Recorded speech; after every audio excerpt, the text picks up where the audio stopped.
안녕하세요, 여러분. 어제 용기 내는 하루 보내셨나요? 오늘도 제 이야기를 찾아주셔서 감사드려요. 저는 박순자라고 합니다. 지금 생각해도 그날 새벽 화장실에 가려고 일어나지 않았다면 제 인생이 어떻게 됐을지 상상도 못하겠어요.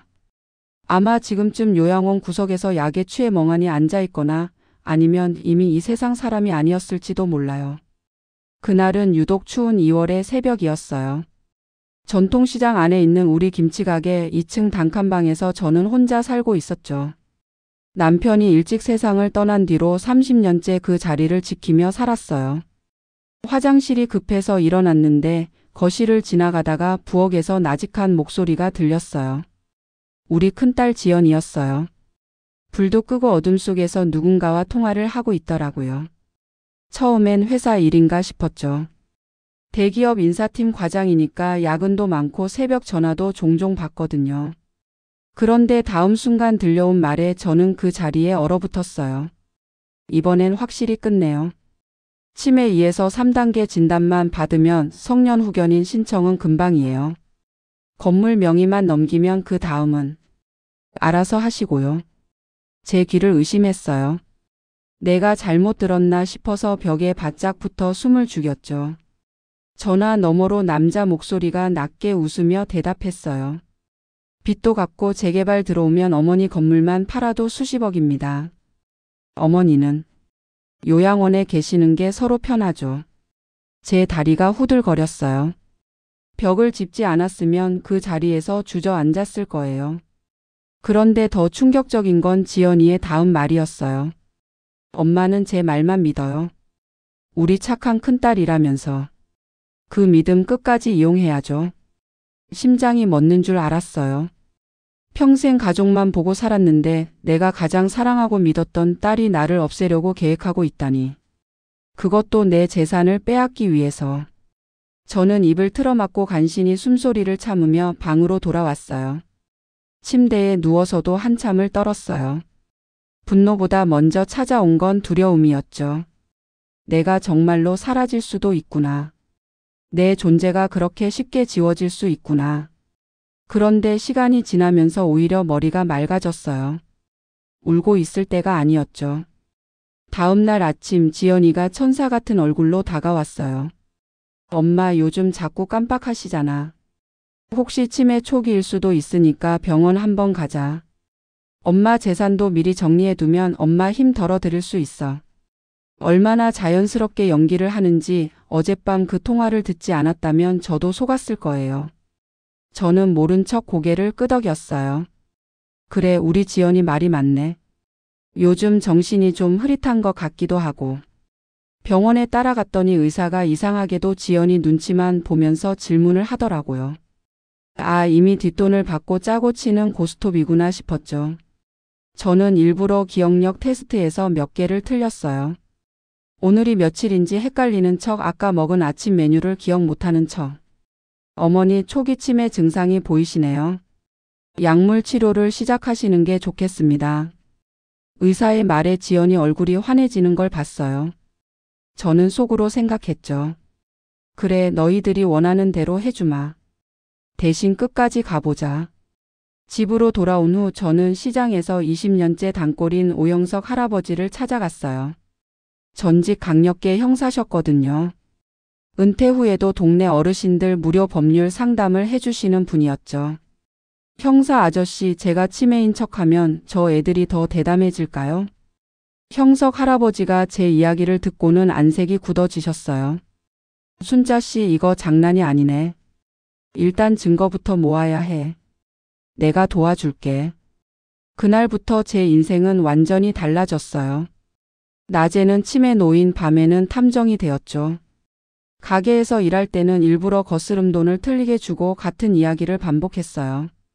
손님들 앞에서 갑자기 멍하니 서 있다가 내가 뭐 하려고 했더라? 이러면서 연기를 했죠. 소문은 금세 퍼졌어요.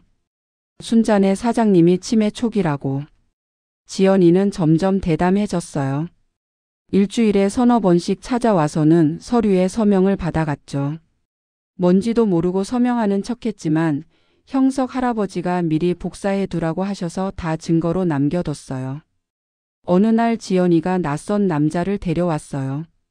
40대 중반쯤 되어 보이는 말끔한 차림의 남자였죠. 엄마, 이분은 한도윤 씨라고 보험 설계사세요. 엄마, 노후 대비해서 보험 정리 좀 하려고요. 그 남자가 제 손을 잡으며 말했어요. 어머니 걱정 마세요. 제가 다 알아서 해드릴게요. 따님이 얼마나 효녀이신지 몰라요. 손을 잡는 순간 소름이 돋았어요. 이 남자가 전화 속 그 목소리의 주인이구나. 내 딸과 짜고 나를 없애려는 공범이구나. 그런데 더 충격적인 건 따로 있었어요. 형석 할아버지가 둘을 미행해서 찍어온 사진을 보니 호텔에서 팔짱을 끼고 나오는 모습이 찍혀 있었어요. 내연 관계였던 거죠. 남편이 있는 우리 지연이가 바람을 피우고 있었고 그것도 엄마 재산을 노리는 사기꾼과. 저는 둘째 딸 미나를 불러서 상황을 털어놨어요. 미나는 이혼 후 혼자 아이를 키우며 편의점 야간 알바로 겨우 생활하고 있었죠. 가족들에게 늘 실패한 딸 문제아 취급을 받았지만 정작 위기의 순간에 믿을 건 미나뿐이었어요. 엄마, 이게 진짜야? 언니가? 미나도 처음엔 믿지 못했어요. 하지만 증거를 보고는 분노했죠. 언니가 그동안 나한테 했던 말들. 다 쓰레기였네. 엄마, 내가 도울게. 우리가 먼저 선수를 쳐야 해. 형석 할아버지, 미나 그리고 저. 우리 셋은 치밀한 계획을 세웠어요. 형석 할아버지는 지팡이 안에 소형 녹음기를 숨겨주셨고 미나는 집안 곳곳에 몰래 카메라를 설치했어요. 그리고 우리가 기다리던 순간이 왔어요. 어느 날 새벽 한도윤이 우리 집에 몰래 들어왔어요. 저는 자는 척하면서 지켜봤죠. 그가 제 약통을 열어서 다른 약을 섞어 넣는 걸 봤어요. 카메라에 다 찍혔죠. 다음 날 아침 저는 그 약을 먹는 척하고 몰래 뱉었어요. 하루 이틀 지나자 약효가 나타나는 척 연기를 강화했죠. 말을 더듬고 손을 떨고 갑자기 울먹이고. 지연이와 한도윤은 완전히 방심했어요. 제 앞에서도 대놓고 계획을 이야기했죠. 다음 주 어머니 칠순 파티 때 서명 받아요. 사람들 다 모인 자리에서 하면 나중에 문제 제기할 수도 없고. 요양원은 이미 받았어요. 산 좋고 공기 좋은 곳이라고 하면 어머니도 좋아하실 거예요. 그들은 제가 이미 약물로 인해 판단력을 잃었다고 생각했죠. 하지만 저는 모든 대화를 녹음하고 있었어요.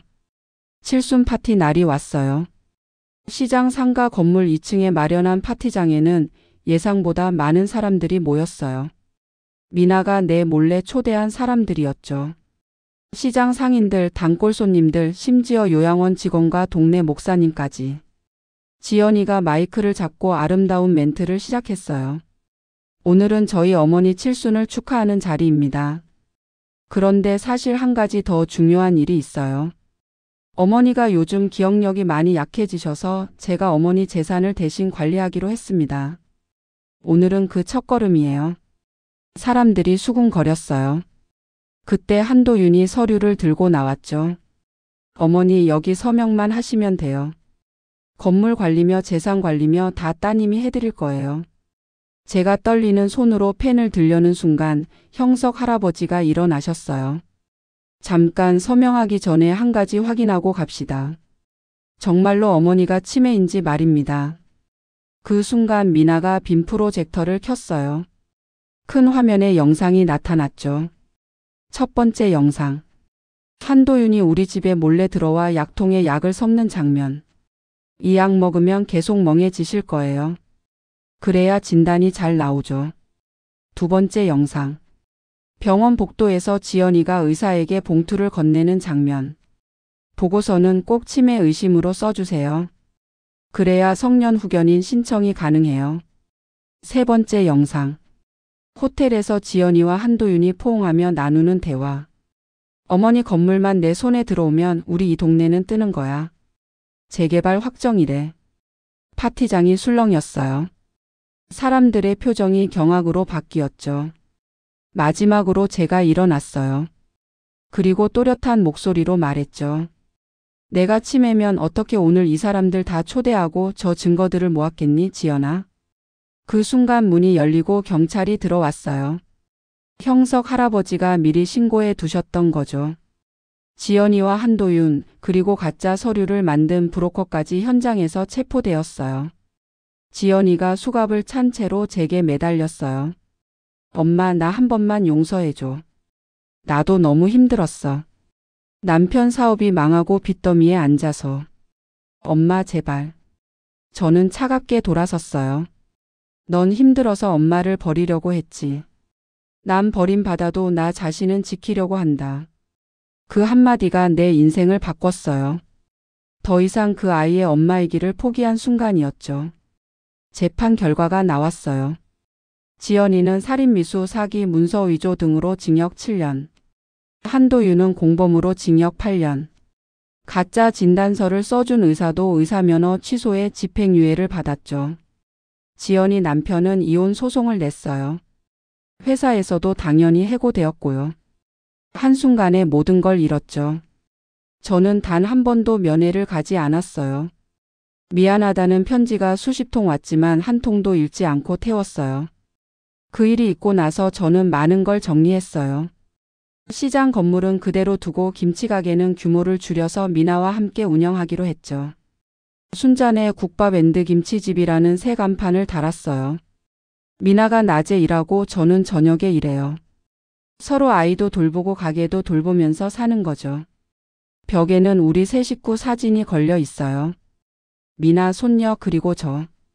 지연이 자리는 비어 있지만 이제는 그 빈자리가 아프지 않아요. 가게 계산대 옆에는 작은 안내문을 붙여뒀어요. 노인 재산 상담 무료 마이너스 시장 상인회. 형석 할아버지와 함께 다른 어르신들이 저처럼 당하지 않도록 돕고 있어요. 한 달에 한두 분씩 찾아오세요. 자식에게 속아서 재산을 빼앗길 뻔한 분들, 요양원에 강제로 보내질 뻔한 분들. 그분들께 제가 항상 하는 말이 있어요.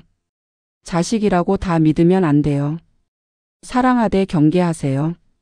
그리고 이상한 낌새가 느껴지면 바로 도움을 요청하세요. 혼자 싸우지 마세요. 어제는 손녀가 학교에서 상장을 받아왔어요. 효행상이었죠. 아이가 제게 와서 말했어요. 할머니, 나는 절대 할머니 속상하게 안 할 거예요. 할머니가 우리 집 대장이니까요. 그 말에 울컥했어요. 그래, 내가 이 집의 대장이야. 누구도 나를 함부로 할 수 없어. 내 인생의 주인은 나야. 요즘 가끔 지연이 생각이 나요. 감옥에서 어떻게 지내는지, 후회는 하는지. 하지만 용서할 마음은 없어요. 엄마를 죽이려 한 자식을 어떻게 용서해요? 그건 사랑이 아니라 어리석음이죠. 대신 미나와 손녀를 보면서 새로운 행복을 찾았어요. 매일 아침 국밥 끓이는 냄새, 김치 담그는 손맛, 손님들과 나누는 정겨운 대화. 그게 제 일상이 되었어요. 지난주에는 형석 할아버지가 새로운 사건을 가져오셨어요.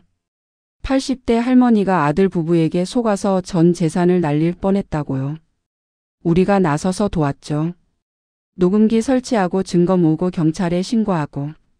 그 할머니도 결국 승리하셨어요. 그 할머니가 제 손을 잡고 우셨어요. 순자 씨 덕분에 살았어요.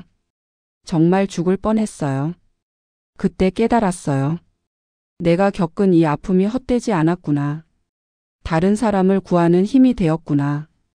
시장 골목길을 걸을 때마다 생각해요. 예전에는 이 골목이 무서웠어요. 혼자 늙어가는 게 두려웠고 자식들이 없으면 못 살 것 같았죠. 하지만 이제는 달라요. 이 골목은 내가 지켜낸 내 삶의 터전이고 나는 누구의 엄마이기 전에 박순자라는 한 인간이에요. 어제 밤에는 미나가 제게 말했어요. 엄마, 언니 일 있기 전에는 엄마가 나를 미워하는 줄 알았어. 그런데 이제 알겠어. 엄마는 늘 나를 사랑했구나. 단지 표현을 못했을 뿐이구나. 맞아요. 저도 완벽한 엄마는 아니었어요. 지연이만 편애했고 미나에게는 늘 차가웠죠. 그게 미안해요. 하지만 이제라도 미나와 진짜 가족이 되어서 다행이에요. 오늘 아침에는 특별한 손님이 왔어요. 경찰서에서 온 분이었는데 저희 사건이 뉴스에 나간 후로 비슷한 신고가 엄청 늘었다고 해요. 그래서 경찰청에서 노인 대상 범죄 예방 캠페인을 하는데 제가 홍보대사를 맡아달라고 하시더라고요. 처음엔 거절하려 했어요. 제가 무슨 홍보대사예요. 그런데 생각해보니 이것도 다른 어르신들을 돕는 길이겠다 싶어서 수락했어요. 다음 달부터 전국을 돌면서 강연을 한대요. 제목은 자식이 적이 될 때 마이너스 노인 재산 범죄 예방법이래요. 좀 무시무시한 제목이긴 하지만 현실이 그러니까요. 강연 준비를 하면서 통계를 봤는데 정말 충격적이었어요. 노인 대상 재산 범죄의 70%가 가족에 의해 일어난대요. 그것도 대부분이 자식들이래요. 효도가 사라진 시대라고들 하지만 이 정도일 줄은 몰랐어요. 그래서 더 열심히 하려고요. 제가 겪은 일, 제가 싸운 방법, 제가 이긴 과정을 낱낱이 알려드릴 거예요. 혼자 당하지 마시라고, 포기하지 마시라고, 당신의 인생은 당신 것이라고 외칠 거예요. 며칠 전에는 변호사가 찾아왔어요. 지연이가 항소를 포기했다고 하더군요. 그리고 재산 포기각서도 써서 보냈대요. 출소 후에도 저와 미나에게 접근하지 않겠다는 서약서와 함께요. 변호사가 묻더라고요. 어머니, 그래도 한 번쯤은 면회 가서 얼굴이라도 보시는 게. 저는 단호하게 고개를 저었어요. 죽은 자식입니다. 제게는 이제 딸이 하나뿐이에요.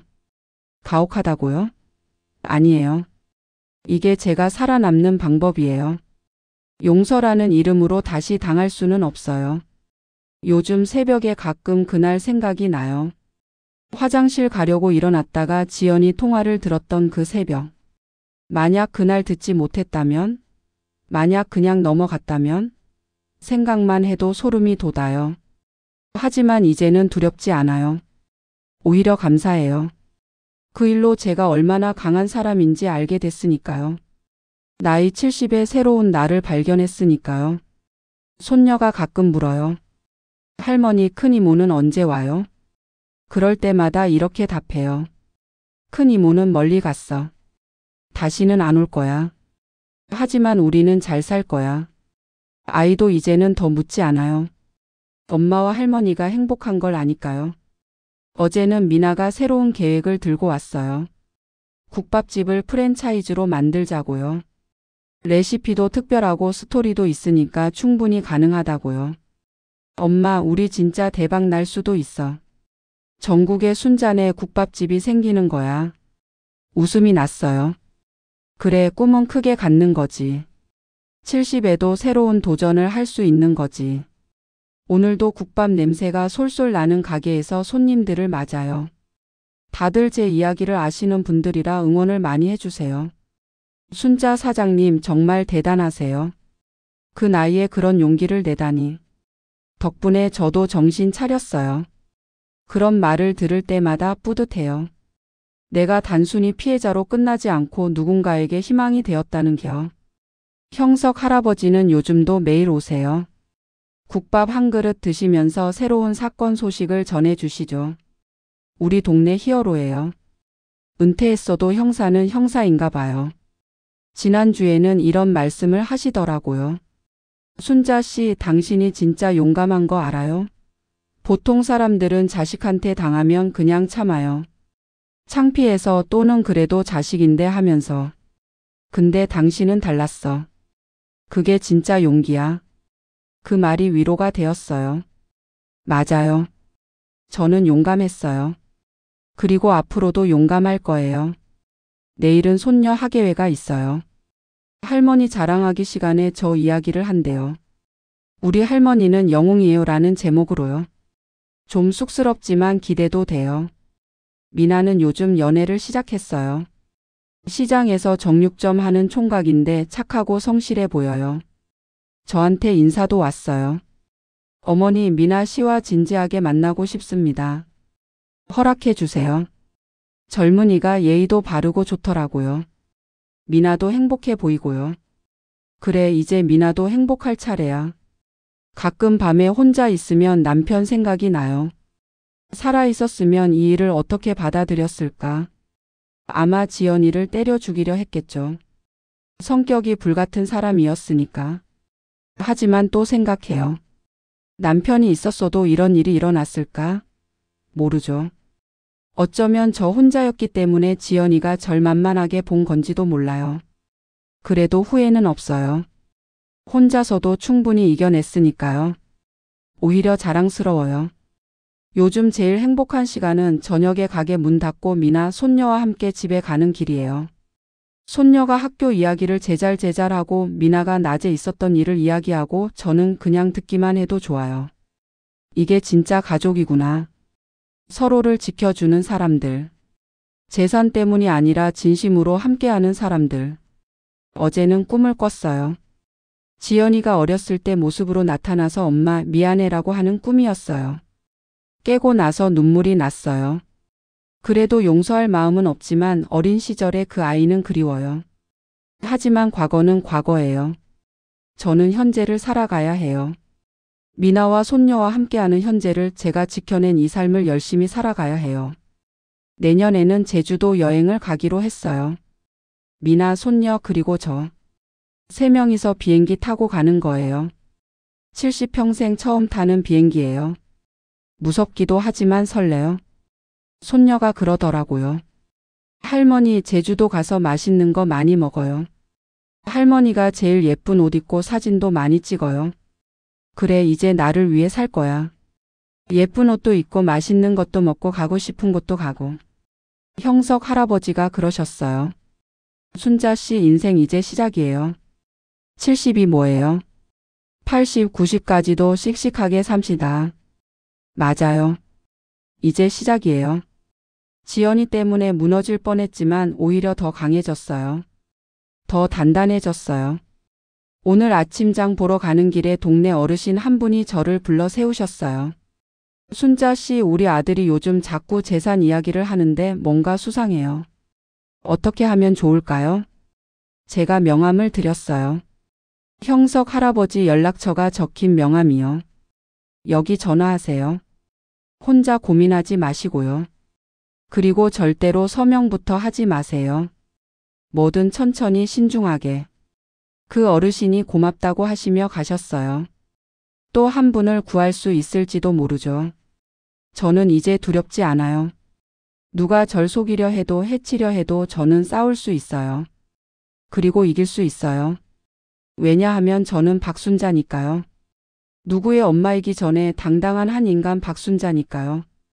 지연아, 감옥에서 이 이야기를 듣게 될지 모르겠구나. 엄마는 잘 살고 있다. 내가 없어도 아니 내가 없어서 더 잘 살고 있다. 내가 준 상처는 아물지 않겠지만 그 상처가 나를 더 강하게 만들었어. 너를 용서할 날은 없을 거야. 하지만 너 때문에 내 남은 인생을 망치지도 않을 거야. 나는 계속 앞으로 나아갈 거야. 미나와 손녀와 함께 행복하게. 여러분이 저였다면 어떻게 하셨을 것 같나요?